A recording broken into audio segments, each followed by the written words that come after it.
Welcome to Austin Faith Dialogue, where today we'll take a look at a silent population in Austin, those persons who, for a variety of reasons, are homebound, and ways that we as people of faith can respond to some of their needs. Stay with us for Austin Faith Dialogue.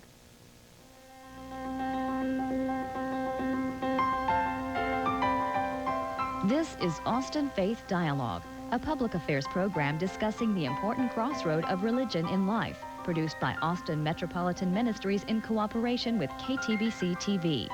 Austin Faith Dialogue highlights the interaction of the religious community with the social and cultural issues throughout our area. Now, today's edition of Austin Faith Dialogue.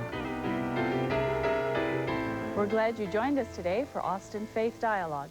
I'm your host, Sandy Wilder, and today as we talk about the homebound here in Austin, we have two guests. We have Ann Dunbar, who's the National Director of Homebound Remembered Project, and we have Leslie Anderson from the Texas Department of Health. Thank you for coming, both of you. Thank you. Let's talk first about what the specific project is, and then we'll take a look at sort of the statistics and the whole field of homebound here in Austin. But Ann, you're the director of a specific project, which perhaps folks haven't heard of yet. So can you describe it? Actually, it's a new project in Austin. It's Homebound Remembered, and it starts January 15th through February 15th. And this is a project in which we ask the people in the community to write letters of support to the homebound.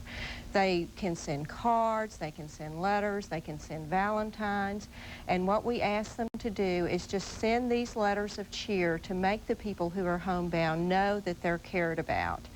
And we collect those letters during that 1 month period, and then at the end of the month, close to Valentine's, we have a whole series of people who are going to be delivering those packets of letters to the homebound throughout the city. What a wonderful idea. Now, where have you all gotten the names? Because is there a registry of persons who are homebound? Actually, what we're doing is going through different agencies. We have close to 100 churches that are involved. Their members who are homebound will be receiving these packets of letters. We are going through nonprofits. There's many, many nonprofits in the Austin area that serve the homebound, and we are delivering these letters to their clients that they serve. And then also we have nursing homes involved. We've got via numerous contacts, we right now have well over 5,000 homebound who will be receiving cards and letters. And then delivered by volunteers, so they'll get a chance to have someone in person come and bring them greetings. Maybe it would be helpful too to define what homebound is. Folks may have certain ideas in their minds which may or may not be correct. Does the Department of Health have a particular definition for who a homebound person is? I don't think the Department of Health has a particular definition of what a homebound person is. We certainly recognize that there are various degrees of being homebound. In the particular area where we work with chronically ill children and their families. And certainly we have programs that serve children that are totally homebound in the very strictest sense of the word. They are dependent on medical technology. They require 24-hour nursing care.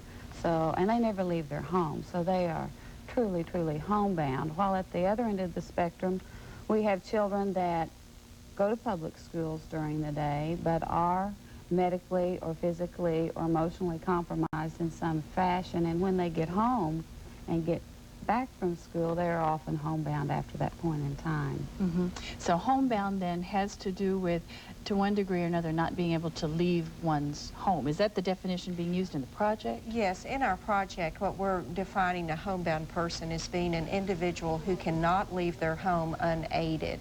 So in other words, they would have to have someone to help them in terms of leaving their home. And of course, homebound, I think the initial concept that people will have with homebound is that those individuals are elderly. Well, that's not necessarily the case, and Leslie, of course, can attest to that there are many, many children who are homebound also. So our program covers all ages, from young children all the way to our older citizens. So that when someone chooses to participate in the project, they should remember they could be writing to someone of any age, basically. Exactly. Now, where does someone send a letter or a Valentine or a greeting or whatever, where will they be sent? They will be sent to a central location, and that address is 2007 University Avenue. So in terms of sending cards and letters, people should write their cards to Dear Friend or Dear Homebound, and it'll be more of a generic format. But they would send those cards and letters to 2007 University Avenue, and then of course that's Austin, and the zip is 78705. Okay, good. Well, we hope we get just a real outpouring of letters. Now, this is only for a month. Then what happens after that? What we're hoping and really feel will happen, we have done this project one time before in which it was a citywide project.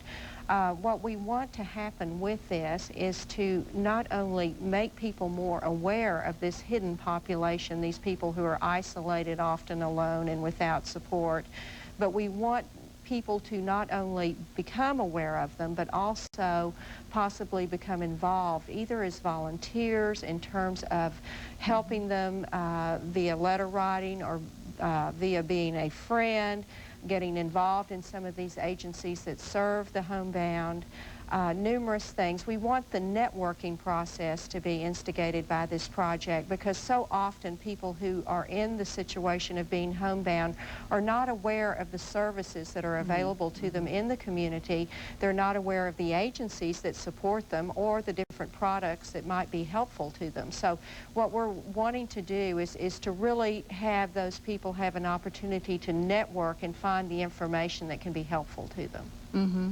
And that's really important, because I'm sure there are a lot of services that people just need to know about. Right. From the perspective then, Leslie, of someone who works with a state agency, how are you all relating to this project? Because I can see where the private sector, the nonprofit organizations would. What's the relationship with the Department of Health? I think the Department of Health is very supportive of projects like this because they're a beginning. They are a public education activity that raises the consciousness of the Austin community about the plight of the homebound, some of the issues that they have to deal with on a daily basis. And we hope that this is a beginning and a stepping stone for a lot more community development and coalition building and groups, civic groups, public and private agency, neighborhood groups coming together to look at their homebound and look at the children and families that need the support of their neighborhoods and their communities and becoming a support system in themselves. Okay. And since Austin Faith Dialogue speaks particularly to people of faith here in Austin, do you suppose there's a special way that people in their congregations, synagogues, mosques, wherever, could help in the work that you do? Sure. One of the greatest needs of a family with a child with a disability is for respite care. To be able to leave the home with the other children, to be able to go to a movie, to go to dinner, to go to church. They can't leave their home and go to church and take the other family members to church. There is a very creative collaborative group called the Austin Respite Network, which is made up of a group of public, private resources that are coming together trying to build a good comprehensive system of respite services. They need respite providers. They need volunteers that would be willing to come give 4 hours to a family so that they could go to church. Take the siblings of a disabled child out for an afternoon. And the best way to get involved in those type of activities is through contacting Any Baby Can of Austin, and they can hook you up with the agencies that need to And it sounds so easy, 4 hours a week. Gosh, almost any of us could do that, right? Sure. Okay.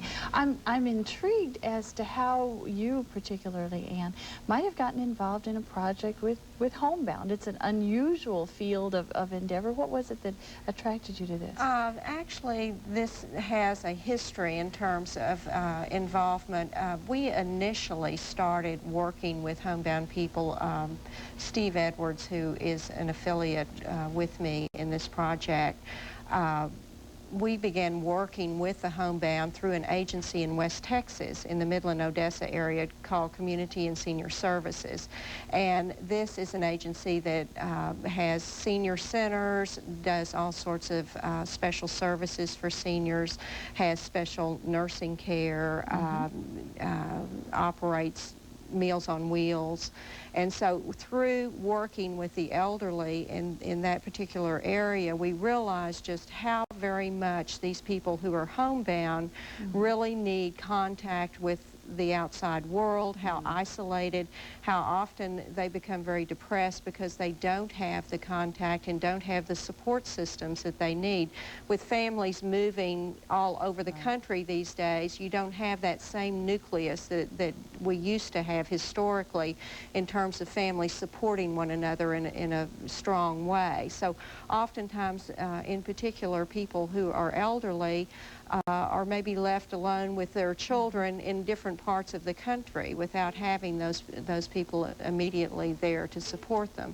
So it was through that and wanting to make the community more aware of their situation and find those solutions that we began doing this program. We did it on a small scale in the Midland-Odessa area, and then this last year we did the program in El Paso. Over 25,000 letters were sent.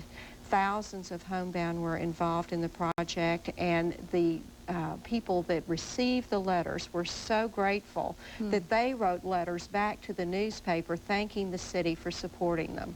So it was a very wonderful thing to see how well that worked, not only for the people who were homebound, but in terms of the awareness. So and is this a national movement or something developed in Texas? What we are doing is looking at this project in terms of, we're doing it in Austin. Austin is our pilot project.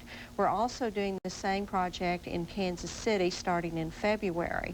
And we have a national sponsor, Ross Products, which produces Ensure, which is a nutritional supplement that many people use who are either elderly or need special nutrition or have special, I would say, medicinal nutritional needs. They are looking at this project in these two cities in terms of evaluating it with the possibility of making it a national program.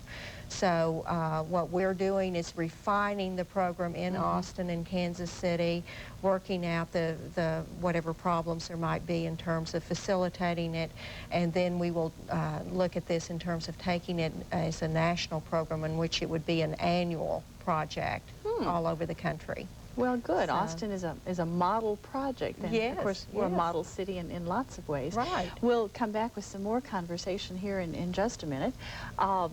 Stay with us for the second half of Austin Faith Dialogue when we continue our conversation about the Homebound Remembered project and about the situation of the homebound in general.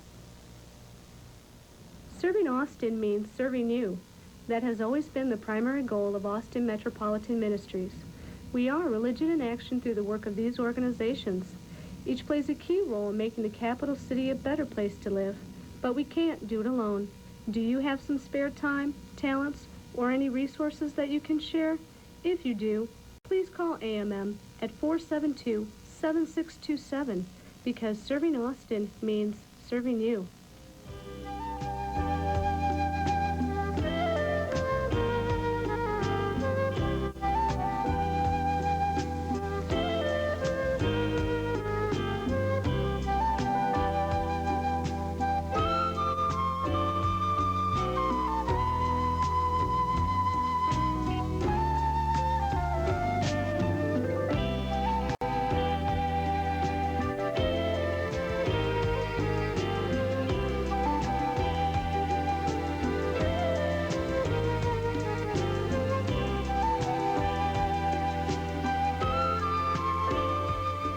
We're pleased to have you today on Austin Faith Dialogue, where we're in a lively discussion about the Homebound Remembered project and about the situation of the homebound in general in Austin with two guests, Ann Dunbar, who's the National Director for the Homebound Remembered project, and Leslie Anderson from the Texas Department of Health. It's good to have both of you. Let's want to ask a little bit more about the situation of children who are homebound. And because my guess is it doesn't occur to many of us that there are children, since children are normally very active people, that there really are children for whom childhood is such a different experience.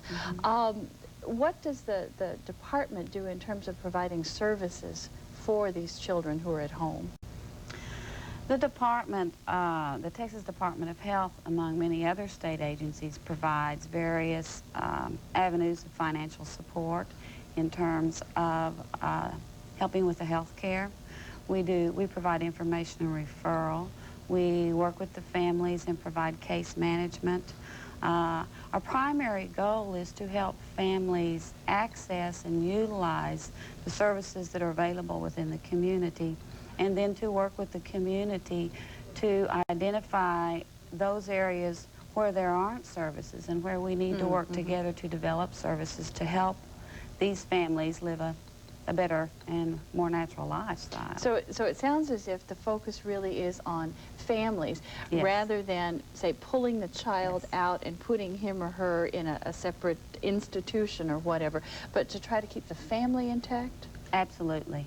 We could do everything possible for the child, but unless we work with the whole family, we're not really accomplishing what we need, because that child is part of that family system, and that family system needs to be as wealthy and as healthy as possible to care for that child.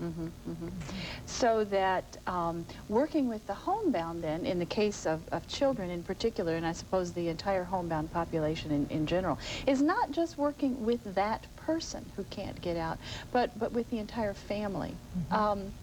This Homebound Remembered project, what will the project be doing to help those, or to give a word of cheer to those who are the caregivers?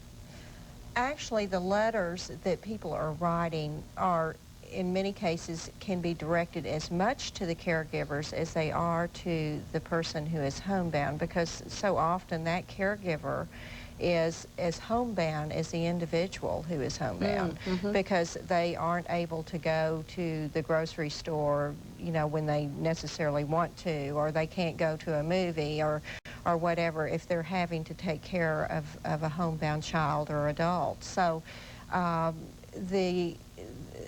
we talk about the homebound, we also talk in terms of those people who are providing that wonderful care for those loved ones.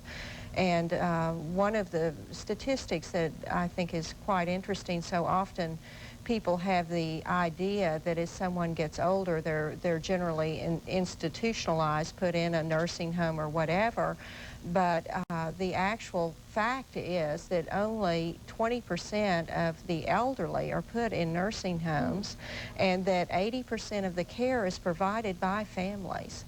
So we have, even with the change in terms of families staying together, there is a great deal of care that is provided by the families for their loved ones. And my guess is it doesn't occur to some of us to plan for that sort of thing. Yes. I think one of the weakest links in our community are the support systems, the respite services that should be available to families that take care of their elderly, that take care of their terminally and critically ill family members, that take care of their disabled children, child care services.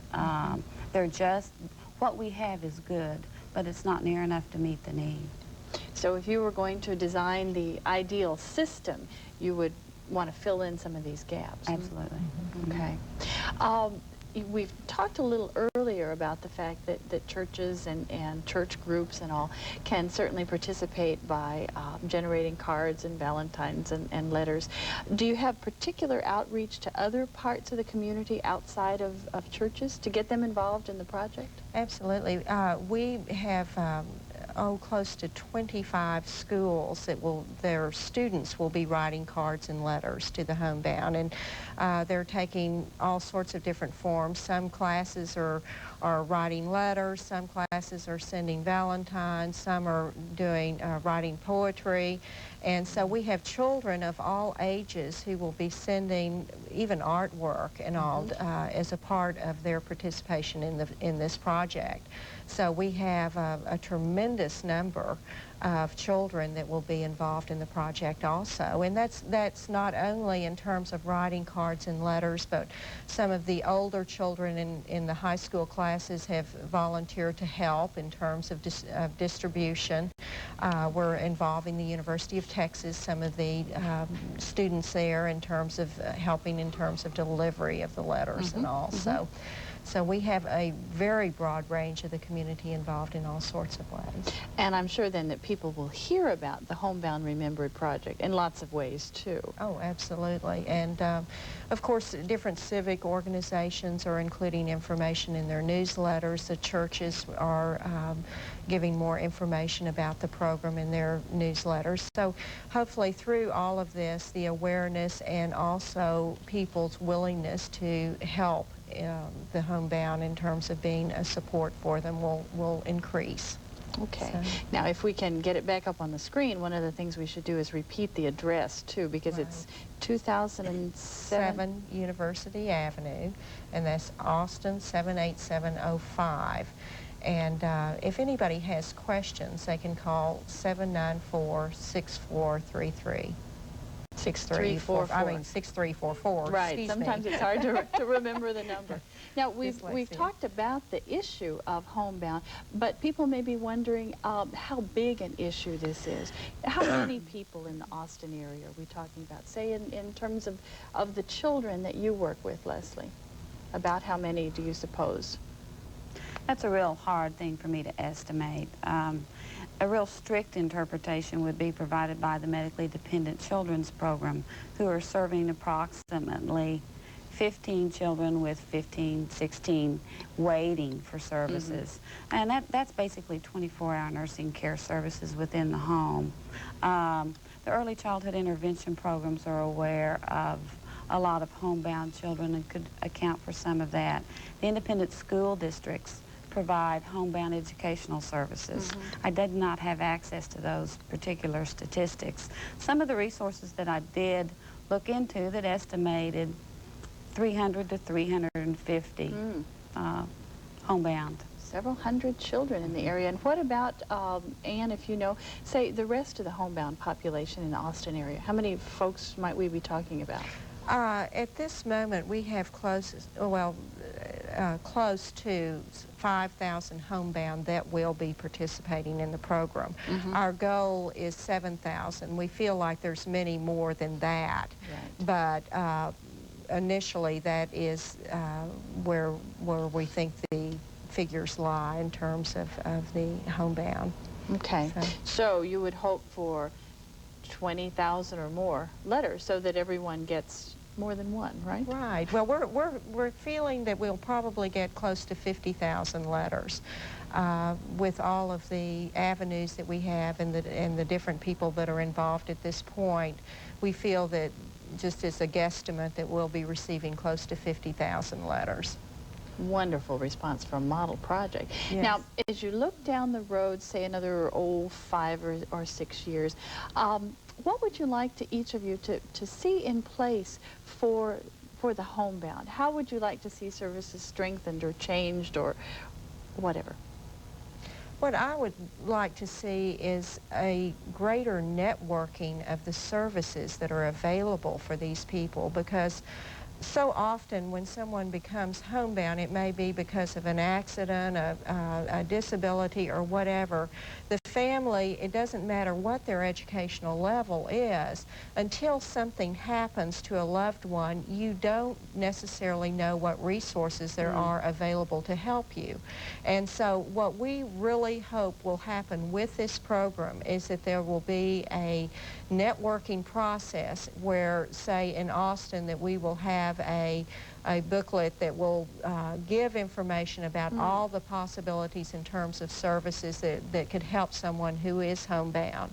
And that information is very important. It's as an example, yesterday we were filming a homebound child as part of our publicity, And the two mothers were there discussing some of the different devices that are available for children who are homebound, and one of them commented that she was not aware of this particular device. And so what we really want to happen is to have more communication within the community of not only services that are available, but also devices or different techniques that can be used in terms of working with a homebound person that can help them to maintain their independence. Because any individual, I don't care what their situation, wants to become or remain as independent as possible. And as a homebound person, those people certainly want to live as normal a lifestyle as possible. So any information that we can garner to help those people, that's what we would love to do. Oh, wouldn't it be wonderful a few years down the road to be able to pick up the phone and one central information source, right? Right. Yeah, That may not be a few years down the road. It may be a few months down the road. There's an awful lot of creative private and public collaborations going on, and one of the newest ones is Capillary United Way is developing a first call for help program, which they hope will be implemented April 1st of this year. It will be that one number where you can pick up and get information and referral on all services available in Travis County, whether you're a homebound person, an elderly person, a family needing daycare. It's going to be a very comprehensive information and referral system for Travis County. Good, good. We need something like that to grow along with our city. We've got a couple more minutes here just to talk briefly about one last message then that you might want to give the religious community about getting involved with the homeless. Just briefly, is there something you'd like to say? I think this is a form of ministry that everybody can take. There is no reason why a person of faith cannot be involved in this project, because for 32 cents you can make a difference for someone by purchasing a stamp, mailing a letter, taking 5 minutes to write out, "I care about you, I am concerned about your welfare and wish you the best," or whatever message of hope or cheer that an individual might want to give. So our program can be very basic in terms of a very few minutes required to help someone in terms of making a difference for that individual, on into volunteering, becoming more actively involved in the different organizations that serve the homebound. So I think anyone in terms of caring about their fellow human being, and as a person of faith, that is our mission. It's that opportunity. Great. And is there one last pitch? Anything you'd like to pitch for? I would just like to reemphasize what Ann just said. I think that person-to-person connection is critical. It's critical to families with children with disabilities, with the elderly. It's that humanness that I hope that this project, after it gets successful and is continued, takes a little further and reaches out and makes that contact, maintains that contact. Okay. Thank you to both of you for coming. And for all of us, what an opportunity for ministry to reach out and touch someone who's homebound. Hope you'll do that this week, and hope you'll join us again next week for Austin Faith Dialogue.